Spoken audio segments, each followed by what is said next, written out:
Hello and welcome to my channel. My name is Johan and I'm a typical Dutchman, and I react to all kinds of videos about life and living in the US and life and living in Europe or the Netherlands specifically. And if you like this kind of content, then please consider to subscribe and like the video, of course. And for today, we're going to take a look at this video from Memorisaurus and Potato Ninja. Interesting name. Why Americans can't learn from other countries. I wonder. I see a AI sign with it. So there's AI content in it. I usually don't like AI generated content. So if it's not, then this video will never see YouTube. If it's too much AI and not real, then I won't post it. So let's take a look at it, what it is. When I first packed my bags and moved from the United States to Germany. This looks not AI generated. And this looks like the Tower of Cologne. So this is Cologne in Germany. 6 years ago, I brought a lot of unspoken assumptions with me. I was a typical American who grew up believing in a very specific version of the world, one where our way of doing things was the default template for success.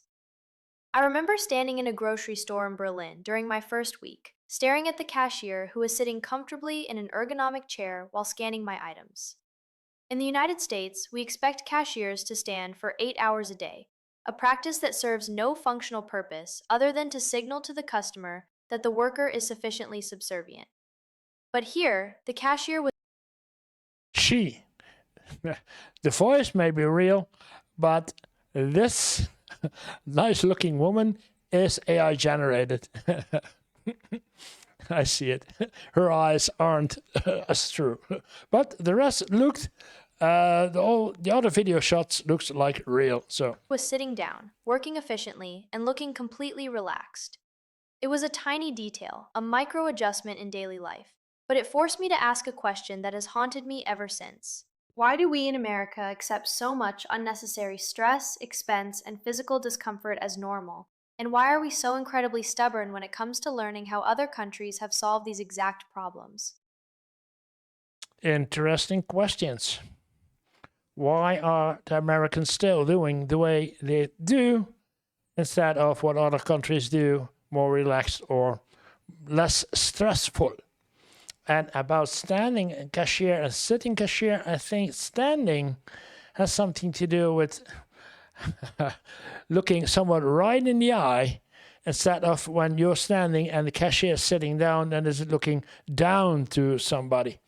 So maybe that's the reason why they are standing and not sitting. I don't know, but a sitting cashier, yeah, why not? He or she has to do it all day, so please give her a chair and so she can do her work properly and easy. It is a question that goes far beyond cashiers sitting down. It touches on why we pay twice as much for healthcare with worse health outcomes than our peers. Okay. Everlasting topic, never-ending topic. Why do you pay so much more on healthcare than without seeing the right results for it? Yeah.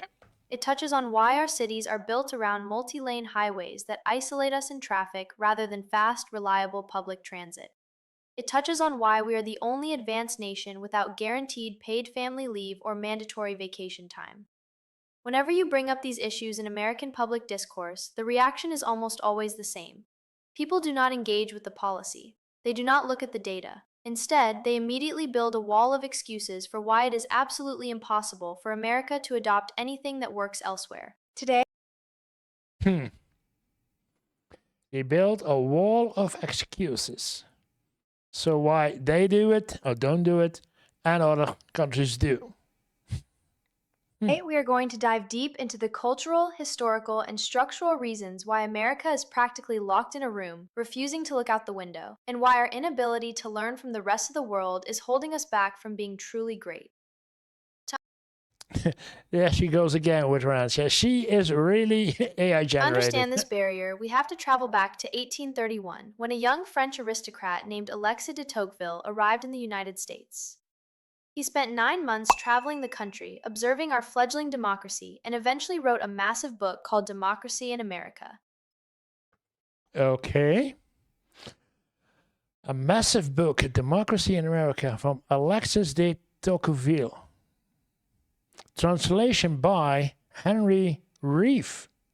In this book, Tocqueville used a word that would be repeated, twisted, and weaponized for the next 2 centuries. He described the American situation as exceptional. But if you actually read his writings, you will realize he did not use that word to mean superior, better, or morally grander. He used exceptional in the literal, sociological sense. He meant that the United States was an exception to the rules that govern European societies. Okay. Good. An exception to the rule. So the rest of Europe does it different. No, the United States does it different than other European countries at that point, because the 13 colonies were formed from Europe. So you would say that some social background from Europe had influenced the social and cultural and political structure, but obviously it didn't. We were a brand new country with a vast expanse of land, isolated from the constant wars of Europe, populated by Puritans who brought a highly specific, intense work ethic. And we did not have a hereditary aristocracy to tear down. Tocqueville actually pointed out several flaws in this exceptional The hands again. Yeah, she's definitely generated. society, noting that Americans focused almost entirely on purely practical, commercial objects, while relying on other cultures for arts and deeper science. He saw our focus on physical comfort and individual wealth as a potential trap. Yet, as the decades rolled on, and especially during the height of the Cold War, the concept of American exceptionalism underwent a massive psychological transformation. It was lifted out of its historical context and turned into a secular religion. It became the belief that America is fundamentally, inherently superior to every other nation on earth. Whoa. I don't think that, maybe at that time, but nowadays, a lot of people think about this, that the United States is better than the rest of the world, but I don't think that everybody in the entire United States think about that we are lesser people in Europe than the United States. So, but in those days, I don't know. Even then, I don't think everybody. A city upon a hill, chosen by Providence to lead the world. When you raise a child within a belief system that tells them they are already at the peak of human civilization, you accidentally breed a profound systemic arrogance. If you are already the absolute best, then by definition, you have nothing to learn from anyone else. Yes, if you think that you are absolutely the best, then you cannot learn from anyone else. Yeah. And that's bred into the children. It's taught to the children that they are already. I don't know. I need to hear from my American viewers if it's really true. Anyone who does things differently must be doing them wrong, or they must be living in a lesser state of freedom. This is the first and most powerful psychological barrier. It turns any attempt to study foreign systems into a perceived insult to our national identity. If someone points out that the Swiss railway system runs with remarkable precision, or that the French healthcare system does not bankrupt people, the exceptionalist brain does not think, "Oh, let us see how they do that." It thinks, they are trying to tell us we are not the greatest, and therefore we must defend our honor by dismissing them entirely. Okay. Oh, I stopped at a strange point. Yeah. She is American and left, and it sounds like she has a high education. If you are enjoying this conversation and want to see more honest, respectful deep dives into the cultural quirks and structural realities that shape our lives, please go ahead and hype up this video. Hit the like button, share it with someone who loves a good structural debate, and show some love in the comments. Your support and energy are what keep this channel going, and it means the world to me when you help push these videos into the algorithm so we can keep having these important discussions together. Yeah, if it is a discussion, but the problem is YouTube is one way. I can have a discussion with her if I, not her because she's AI generated, but if I could really see her and interact, there's no interaction, only leaving a comment, and then, yeah, I don't know how it is. When you try to push past this wall of national pride and suggest a specific policy change, the defense mechanism immediately shifts to what I call the scale excuse. You will hear people say, well, of course that works in Denmark or the Netherlands, but they are tiny, homogeneous countries. You cannot scale that up to a massive, diverse nation of over 330 million people. This is a fascinating argument because it sounds highly logical and scientific on the surface. But the moment you look at actual global data, the logic completely falls apart. Let us take public transport as an example. Oh, wow. Public transport. When Americans say we cannot have high-speed rail because our country is too big, they are completely ignoring nations like China. Yeah, China has it, yeah. All of Europe too, but comparing large countries, the entire United States versus the entire Europe, we're not that different in size. So in Europe, we have high-speed rail all through entire Europe, from all main cities to lesser cities, smaller cities, etc. So it is possible, not because America is big and Europe is small, because we are, as Europe, are a big nation too, with a lot of land mass, if we talk about that. China is geographically comparable in size to the continental United States, yet they constructed over 28,000 miles of high-speed rail. Oh, she says that China is as large, almost as large as the United States by landmass. I did not know. I have to look that one up later on. They did not let scale stop them. If you look at Europe as a whole, the European Union has a population of around 450 million people, spread across dozens of countries. Yet their rail systems and transit networks are highly integrated, allowing you to travel seamlessly across borders on comfortable, fast trains. Scale is not an engineering impossibility, it is a political choice. And then there's the diversity argument, which is Yeah, I hear that every time there's a discussion about high-speed rail, then there are plans, and there are plans about plans, and surveys, and political discussions, and all kinds of red tape, preventing or delaying as much as possible the actual build of high-speed rail, in my opinion, because if there's a good high-speed rail network, the airport, the air companies don't earn as much money, and the oil industry, the car industry for petrol, etc., doesn't earn that money as much. Well, so they preventing somehow by lobbying, etc., that there is a high-speed rail network in the United States. It cannot others be. It's always about money. It's often used as a polite way of saying we are too multiracial or multicultural to have nice things. The theory behind this excuse is that social democracies in Scandinavia only work because everyone looks the same, shares the same values, and therefore trusts each other enough to pay high taxes. But this argument is completely dismantled when you look at Canada or Switzerland. Canada is one of the most multicultural, diverse, and immigrant-heavy nations in the world, with over 20% of its population born outside the country. Yet, 20% outside the country of Canada. Okay. Canadians have a universal, publicly funded healthcare system that is a central point of their national pride. Switzerland has 4 official languages, distinct cultural regions, and a high proportion of foreign residents. You would not say, but they have 4 different languages. It's a small country, but French, German, Swiss, and Austrian, German-like-ish in that region, Tyrol also. Yeah? Yet they have one of the most functional, high-quality public transit and healthcare systems on Earth. Yeah, it's one is not more, does not influence the other one. It's,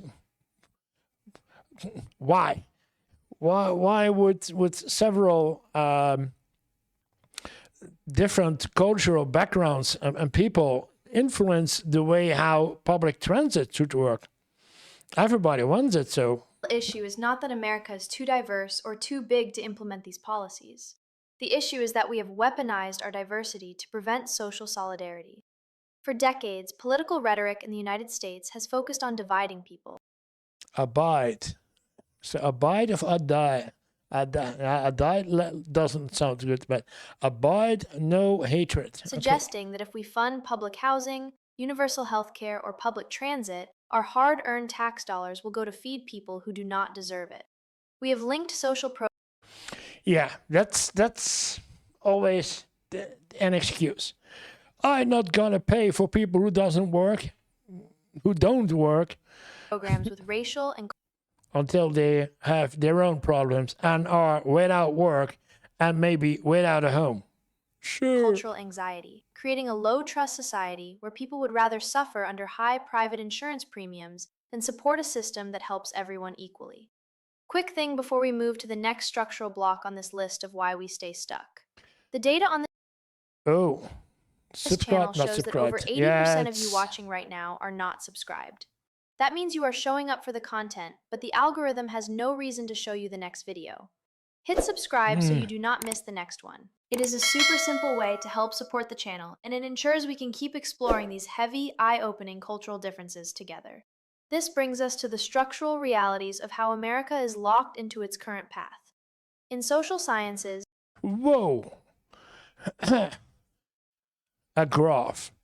Individuals or entities rely on past practices, decisions, and actions to get, and then same, or ignore the present conditions and get the same outcome. Path of dependency. An individual rely on past practices, decisions, I guess, and actions, get the same outcome as that he would ignore the present conditions. there is a concept called path dependency. It basically means that decisions made in the past, even if they were accidental or temporary, set a country down a specific track that becomes incredibly difficult and expensive to change over time. The longer you travel down that path, the higher the cost of switching to a better alternative. The perfect example of this is the American healthcare system. If you ask an American why their health insurance is tied to their job, they might tell you it is the natural free market way of doing things. But it actually started as an accident during World War II. In 1942, Okay, how did this happen? Interesting. Let's hear President it. Franklin D. Roosevelt signed the Stabilization Act, which froze wages to control inflation during the war economy. Because employers could not raise salaries to compete for scarce labor, they had to get creative. They realized they could offer health insurance as a tax-free fringe benefit instead of a wage increase. This Ah, okay. Okay. After World War, you can't find the people, but that means, yeah, we had no health insurance. I don't know when in Europe or in the Netherlands we started with free, almost free healthcare after World War, of course. But okay, that's when it started. This temporary wartime fix worked so well that the Internal Revenue Service codified it into tax law in 1954, making employer-paid health insurance completely tax-deductible. Tax-deductible? Oh boy. By the time Yeah? the war ended and the rest of the developed world was building national, universal healthcare systems to rebuild their societies, America was already deeply committed to a private, employer-based model. Today, that accidental path has created a multi-trillion-dollar industry.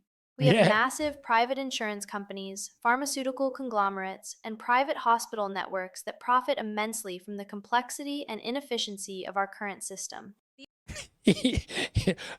Inefficiency is the right word. The red tape, yeah. These corporations spend hundreds of millions of dollars every year lobbying politicians to ensure that we never implement a universal public option. Yeah, lobbying. Money. We are locked in because the financial interest groups at the top have a massive incentive to keep the system exactly as it is. And the average American is left to navigate a labyrinth of deductibles, out of pocket maximums, and surprise medical bills that simply do not exist in other developed countries. We Yeah.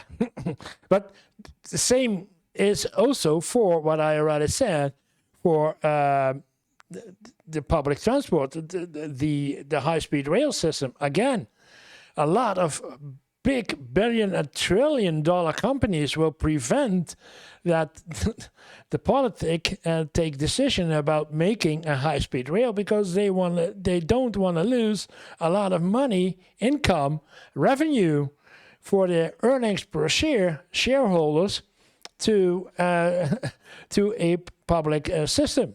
They won't. see this exact same path dependency in our physical infrastructure. After World War II, while European countries were rebuilding their war-torn cities around walkable centers, tram lines, and train stations, America went in the exact opposite direction. Encouraged by auto manufacturers, oil companies, and highway lobbies, the federal Yep, there we go. government poured billions of dollars into building the interstate highway system. We bulldozed historic, walkable neighborhoods in cities across the country to build multi-lane freeways. We designed our entire society around suburban sprawl, single-family zoning, and car dependency. Once you spend 70 years building a continent-sized nation where you literally cannot buy a gallon of milk or walk to a park without a 2-ton metal vehicle, you are locked in. You can buy a gallon of milk, but without using your car. Yeah, the car dependency. 70 years already. Building public transit now is not just a matter of laying tracks. It requires untangling decades of zoning laws, fighting wealthy suburban homeowners who do not want train stations near their properties, and buying up incredibly expensive private land. When an American travels to Europe and marvels at how easily they can catch a clean, fast train from Munich to Salzburg, they often do not realize that replicating that in the United States is not a simple engineering task. We are paying the compounding interest on decisions made in 1950, and our system is structurally designed to make public projects as slow, expensive, and legally complicated as possible. Also, this is exactly the kind of thing I go much deeper on with the people who support this channel directly. So if you are sitting there thinking, okay, I need the fuller version of this story, join the membership below. That is where I share the deeper thoughts, the more personal side of all this, and the extra bits I cannot always fit. When I first packed... Oh, I restarted. Do. If you want to discuss with her what's up, then go to the original video. The link will be in the description, but... for now, it's yeah, a lot of things that she touched on is more not the basic as universal healthcare is better in Europe than in the US, or the US has a less public transport system than Europe. And now she really explained why. Why is there a problem in the United States to adopt the systems that we have successfully for the past, let's say, 100 years after the World War, for the 70, 80, not 100, because we're not there yet, but for the past 70 years after the World War, we are doing and not be done in the United States. She explains it very good, and I know, and she knows also, it's always about the money. Yeah, lobbying and whatever political party is in charge, either the Republicans or the Democrats, it doesn't matter. Money is the one who talks. And as long as money talks, it does not matter what the public opinion is, because the companies, they decide the political way and not the civilians, not the people. We, the people, Constitution, we, the people, is not important. We, with money, the people, are the way to go. If you like the content, then please subscribe. And if you want to see more of my content, then this is a good place to start with. And otherwise, hit the subscribe button. It's always good to grow with the channel. Thank you for watching and see you in the next video.